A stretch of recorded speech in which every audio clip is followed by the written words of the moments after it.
Hello, I'm here on behalf of Fred at Den of Tools. This is my first YouTube video, so I ask your indulgence. I will be referring to notes so that I don't miss anything in this review on this unit. But I contacted Cool Bear about the Hcalory diesel heaters to see if he had done any videos on them that I could watch, because he had recommended the Hcalory refrigerators. As many of us know, I had purchased one and it's been fabulous. Heat of summer here in Texas, I can set it up for freeze, go out grocery shopping with my wife or to a farmer's market, put things in it, it'll keep them frozen, or I can keep it refrigerated. I love it. So naturally, with winter coming and being a bit of a prepper, I was interested in the diesel heaters. Well, he said he would have one sent to me to review if I would mind helping out, because he's got quite a bit on his plate. So that's what we're doing here, and that's why I'm doing this on his behalf. This is the Hcalory SS2. It's an 8 kilowatt heater, and as you can see, the form factor is very tight. That's actually what I really like about it, but it's a very square form factor. I put this in the back of my car to go fuel it up, and it stayed put. Back of my SUV. It doesn't move around a lot. It's solid. It's heavy, but as you can see, very compact. You've got the fuel gauge on this side. This is also where the control panel is, and it's encased in its own area. It's not an area that would be waterproof. You might want to put a bead of silicone on if you're going to be out in any weather, but it's still nice to have it out of the way where it can't be torn off. The backside, very simple. You have the exhaust pipe. There's an add-on exhaust pipe that you have to fit, but this is the exhaust. Below it is where the air intake is for the heating chamber itself. There's no extra tube to run anything. It's right here. Hot air or cold air is taken in here, or ambient air, and heat comes out here. And it's a really nice setup. There's a little bit of a con with this, and we'll get to that later in the review. The front of the box just looks like a toolbox. Metal hinges, opens like a toolbox. So you've got a really nice clean setup. You've got a 1.5 gallon fuel tank, or 6 liters for my metric friends. The heater box is here. Everything is contained. The electrical port is on the intake side. It's right here. And you get, we'll get to that in a moment. But as you can see, very tightly packed. Put it all back together. It's not going to tip over. It's not going to spill. You're not going to have diesel fuel everywhere. On this side, we showed you there was a control box. On this side, you can store your remote. On, off, up and down heat. Although most people will be using the app on their phone. But if you want to conserve battery of your phone, you have everything you need right here. And for a lot of users, this box is going to be inside the area that they're using it, whether in my case it's a shed or the garage. For some people, it'll be the tent. Only the exhaust pipe has to find its way out. But some people will duct the heat in, and I've seen cases of that already. So this is the basic unit. Very straightforward, very compact, very durable. Hard ABS top, hard ABS bottom, metal sides. Your fuel gauge right here on the side. Nice and easy to see. It really doesn't get much simpler. There isn't a whole lot that comes with this heater other than the heater itself. It comes with an excellent manual, which for a Chinese-made diesel heater, that's saying something. It's very well written. What's really great is all the displays are the actual items. When they show you the control panel, it's the actual control panel. When they show you the heater, it's the heater you've got. It's not some generic diesel heater. I like manuals that are built for the product that they come with. That doesn't always happen. You have a 12-volt power cord. This ties into some battery terminals. A lot of people will clip this and put a 12-volt plug attachment. It simply fits in right here, and then you run it to your box. In my case, I'm going to be using the 120-240 brick that it comes with. That's this brick right here. It's the same thing you'd see with any laptop just about, except for the plug into the unit gets a nice seal, and it's more like a computer plug, well, like a standard computer plug. And it runs it off 110, which allows me to use a EcoFlow to power this. At full power, it'll ramp up to about 70 watts and then drop down to about 55 watts. The amount of power it pulls drops as the amount of heat you need drops. Really, the only thing you have to do besides plug it in and provide power is to fit the exhaust pipe. And I think we can all do that.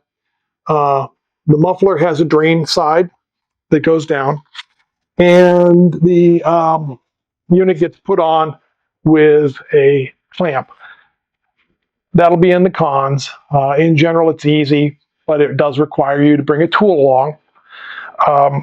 But that's it. You don't have a lot to carry around with you to go deploy this with you. If you're going camping, you've got it inside of a tent trailer, which is what I would use it for in place of a buddy heater, or even inside my sailboat. It's a matter of getting the exhaust out properly, and otherwise, very simple unit. I really like the diesel heater. It's a very dry heat. It heats up fast. That's the one thing to be aware of. It heats up fast. And when it does, it puts out a lot of flow, but you can adjust that. And it's a very dry heat. I like that because having had the buddy heater for so many years, one, it would never run through the whole night. I'd be camping somewhere and I'd be putting the dual propane bottles on and they'd burn out. And you had the issue of condensation everywhere, which meant cleaning up was a problem, because if you just folded up camp and you didn't feel like going home and drying everything out and wiping it out, same thing on the boat, you had this condensation and mold to deal with. This will be a dry heat. I won't have that problem. I was surprised when I fired it up. I expected a break-in period. I expected some smoke. I expected some burn-in. I expected some smells. I got none of that. It fired up, no smoke, clean, put power out right away.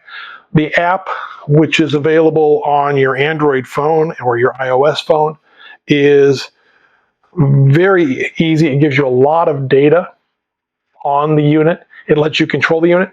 More importantly, it lets you set the time on the unit. I thought that was fabulous. I can set it to turn on at 10 o'clock at night, and I can tell it to stay running until 7 a.m. and it'll do it, or anything I want. So the unit will come on and the unit will turn off based on the commands that I've given it in the app. And I think that's really great in a lot of applications. You know, if you're out camping, you're around the fire pit, or you were out somewhere fishing and you wanted to come back to a warm tent, you can set this up to do that. And that's pretty remarkable in my mind. Or if you don't really want to use up all the fuel and you're happy to have it turn off at 5 o'clock, you're going to wake up at 7, you're fine, inside your tent trailer or your camper, that works as well. And that flexibility is something I never had with my buddy heater. So I really appreciate that. So we've gone over what's included: the 110 240 volt cord, the 12 volt cord. Personally, I'm not going to use that.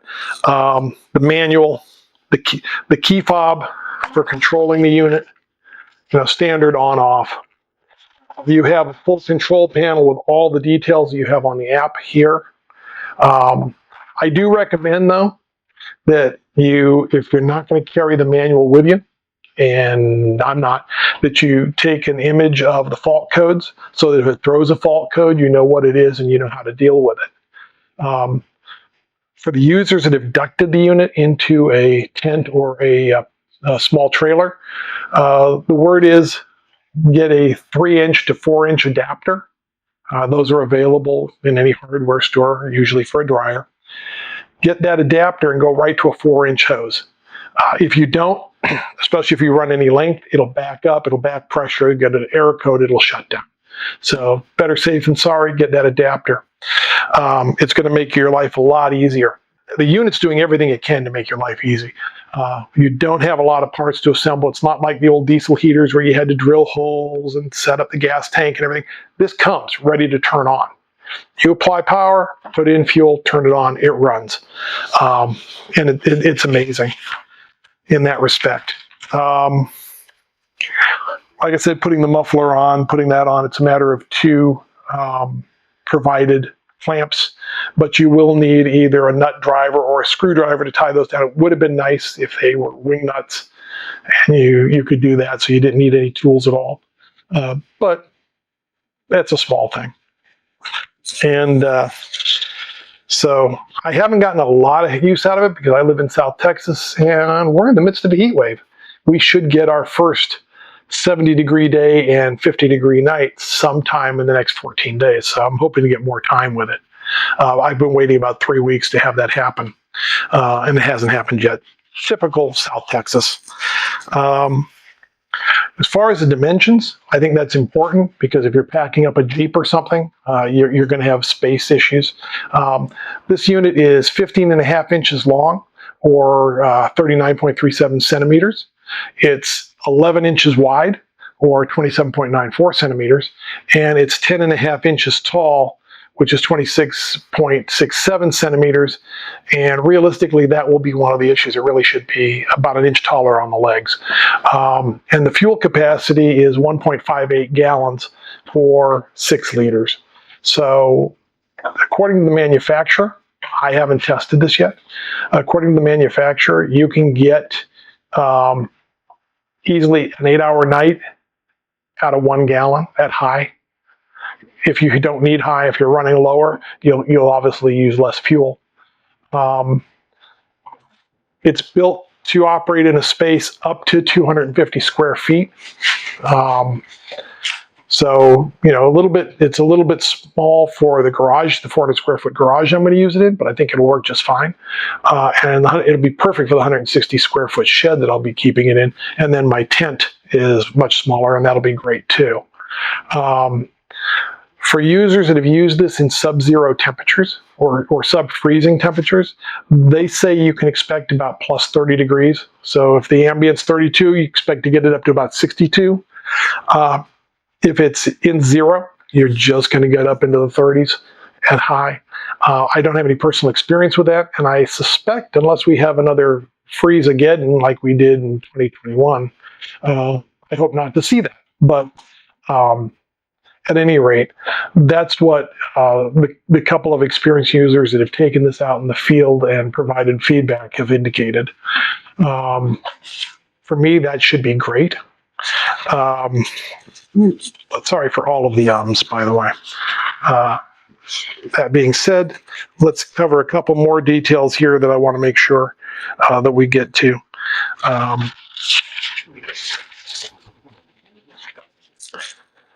The manufacturer claims it will consume between 0.15 and 0.46 liters per hour, translating to a typical fuel consumption of 1.5 to 4 liters over an 8-hour night.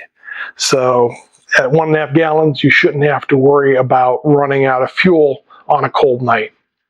Simple. So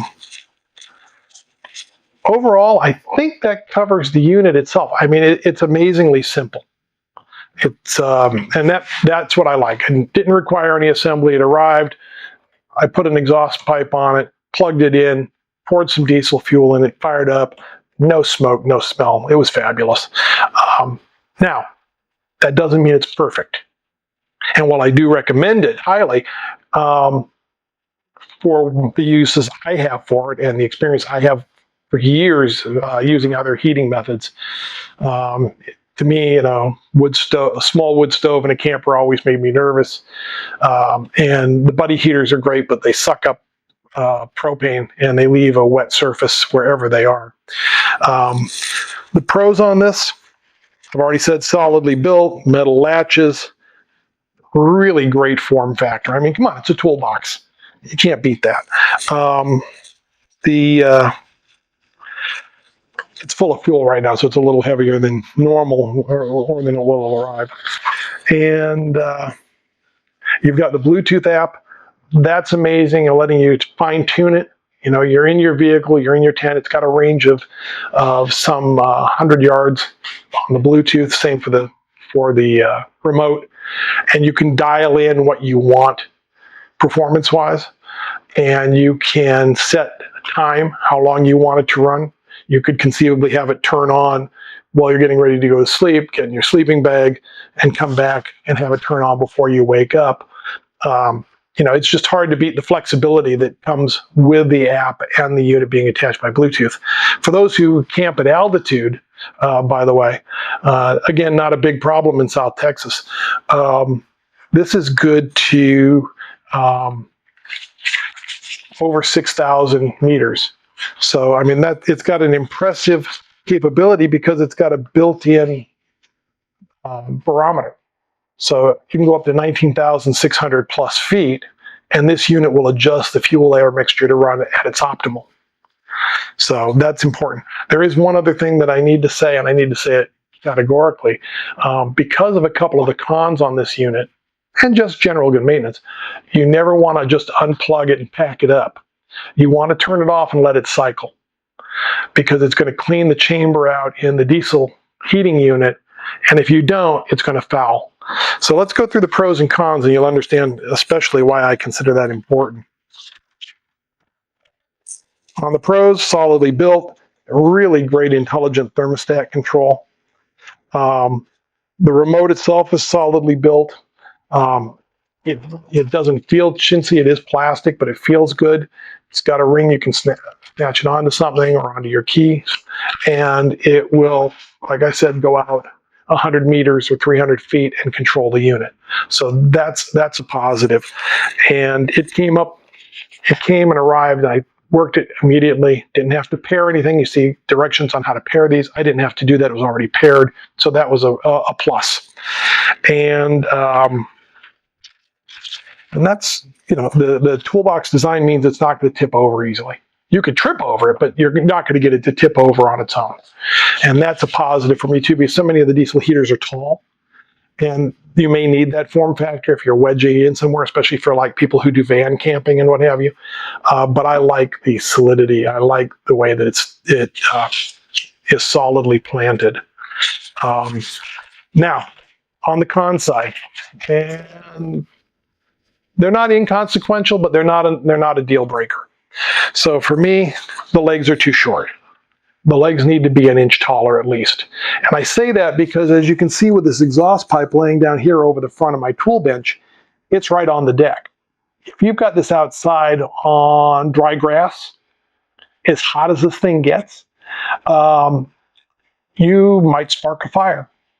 You're certainly going to scar any surface if you have it like on a counter in your camper, or you have it on a table heating a room, or on your workbench. You have a good chance of scarring that surface with the heat from the exhaust pipe. It would have been nice to have that whole thing about an inch off so that there could get some air circulation around it, be a little cooler. And I've already seen that. I've already seen some discoloration on wood tool bench. I'm concerned if I put it in my tent floor without having something underneath it, that'll be a problem. So I'm going to be using this with a wood plank under it to assure that I'm not harming the floor of my tent. In the garage, I'm not worried about it. It's a concrete floor. In my shed, it'll have a piece of aluminum sheet underneath it where it exits the exhaust pipe exits the shed. So that's how I plan to handle it, but you need to think about that when you go out with it. It would have been nicer, like I said, for them to be about an inch taller, or to have ones you could screw on, make it a little bit taller. Some people will 3D print them. If you're going to use it like some people do as a recirculating air, you're going to have to create something on the intake side. Because it's just here. So if you're going to suck air in, let's say you're going to put this unit inside a tent and you wanted to bring air in from the outside, or you're going to put the outside, pardon me, and you wanted to suck the air from inside the tent and move it back into the unit, back into the tent from the hot side, you're going to have to create something to hook a duct to here, it's just flat. This is meant to operate self-contained. On this side, if you want to put a duct on it to duct the air, even inside let's say a vehicle, you wanted to move it from putting this in the back of the vehicle, the exhaust going out, and then duct it in, you're going to have to put an adapter. You could put the duct on here, but it would be just a 3-inch duct. And again, as I mentioned earlier, if you're going to run any length, you really want to go up to a 4-inch duct. That's been the experience of people who have had the unit in the field. And if you're going to do that, as you can see, I'm going to take this off. As you can see, this is a very thin lip. You have a hard time getting a clamp on this lip. And again, it would be nice if you could use wing nuts, but you're going to be up against this trying to tighten that down, because as you can see, there just isn't a lot of room here. This would be so much better if it was an extra 1/2 inch. I mean, it'd just make a world of difference for this to be a full inch in length exposed as far as getting duct on it. For me, that's not going to be a problem. This is going to be used self-contained with simply the exhaust exiting the space. But for some, it's going to be an issue, and you should be aware of it before considering the unit. Other than that, this thing is absolutely wonderful. Oh, there is one more issue. I'm glad I checked my notes. As nice as this organization is, as clean an install as this is, just a fuel tank in the heater box, the power inlet over on this side, there's no fuel filter. There's no way to get at the fuel pump. So if you're like me and you carry spares of things that could fail, you might be a little concerned, because diesel's a dirty fuel. And if you don't use up all the fuel, you're going to have to either remember to burn it off somewhere or drain it, because you don't want it to get old and gel in the tank. And you have to be concerned with getting dirty fuel. And there's, like I said, there's no fuel filter. So if you wanted to add one, you're sort of hard pressed, because this unit isn't screwed together, it's riveted together. You're going to have to either drill out the rivets and then put in nut certs and reconnect it, and probably not good for your warranty. Or you're going to have to live with it and hope that you don't get a fuel line clog or a burner clog. That's why it's all the more important to burn out any fuel that's in there and make sure the tank is empty before storing. Any long-term storage of this unit should be done with an empty unit having completely cleaned itself. It would be a hope. This unit is so much nicer than the ones I was looking at just a couple of years ago. It's really a Cadillac in that respect, especially since I had to do no assembly. I don't consider putting an exhaust pipe on it at assembly. If they would add a fuel filter that I could change and possibly access the fuel pump. Some people complain about it being noisy. I didn't find the clicking of the fuel pump noise to be noisy at all. Could I hear it? Yes, it's a click, click, click, no question about it. I didn't find a problem. I found that the blower motor putting out the hot air masked that for me. Your mileage may vary. I'm not that sensitive to it. But at any rate, I love the unit. I think it's going to work great for me this winter. Heck, I'm going to even take it to a couple of Christmas parades, have some hot air sitting while we're sitting there. Like I said, I'm going to be using the power brick. You just put a small power station on top of it, like a little River 2, and it'll run this thing all night, and no problem, plus charge everything else. And so it's not a problem. And what's more is with this flat surface, this perfectly flat surface, you can lay things on it and they're not going to go anywhere. Tool Bear always talks about one of the reasons he didn't like the small Jackeries was the permanent handle. One of the things he liked about the EcoFlows was they're flat. You could pile things on them. That's true here. I can put that on there and so forth. And it's solidly built. I'm not going to worry about it. So at any rate, in conclusion, that's my review. Would I recommend the unit? Yes. Do I have a tremendous amount of time on the unit yet? No. I plan to make another review if Tool Bear wishes, based on my experience this winter. But we'll have to wait until December and January to really give it a workout. And so with that, thank you, Red, for sending this unit for me to look at. And hope to see you all again. and I hope it helps make a choice for you.